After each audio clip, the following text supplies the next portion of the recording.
Venezuela തീരത്ത് യുഎസിന്റെ B-1 ബോംബറുകളും യുദ്ധക്കപ്പലുകളും സജ്ജമായിരിക്കുകയാണ്. ഇതിന്റെ പിന്നിൽ മഡൂറോയെ പുറത്താക്കാനുള്ള നീക്കം നടക്കുന്നുണ്ടോ എന്ന സംശയങ്ങളും ഉയർന്നു വരികയാണ് ഇപ്പോൾ.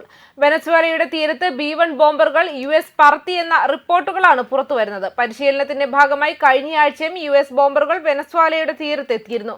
കരീബിയൻ കടലിലും വെനസ്വേലയുടെ തീരത്തും സൈനിക സാന്നിധ്യം US വർദ്ധിപ്പിച്ചതോടെ വെനസ്വേല പ്രസിഡന്റ് നിക്കോളാസ് മഡൂറോയെ പുറത്താക്കാൻ ട്രംപ് ശ്രമിച്ചേക്കുമെന്ന അഭ്യൂഹങ്ങൾ ഉയർന്നു വരികയാണ്. ട്രംപിന്റെ അധികാരമോഹവും ഏകാധിപതി ഭരണവുമാണ് കാര്യങ്ങളൊക്കെ ഈ രീതിയിൽ കൊണ്ടെത്തിക്കുന്നതെന്നും അഭിപ്രായങ്ങളുണ്ട്. മയക്കുമരുന്ന് ഭീകരവാദവുമായി ബന്ധപ്പെട്ട കേസുകൾ മഡൂറോ US-ൽ നേരിടുന്നുണ്ട്. US-ലേക്ക് മയക്കുമരുന്ന് കടത്തുന്നതായി ആരോപിച്ച് വെനസ്വേല തീരത്ത് നിരവധി ബോട്ടുകൾ US സൈന്യം തകർത്തിരുന്നു. ടെക്സസിലെ വ്യോമതാവളത്തിൽ നിന്നും കരീബിയൻ കടലിലൂടെ വെനസ്വേല തീരത്തേക്കാണ് B-1 ബോംബറുകൾ പറന്നതെന്ന് മാധ്യമങ്ങൾ റിപ്പോർട്ട് ചെയ്തു.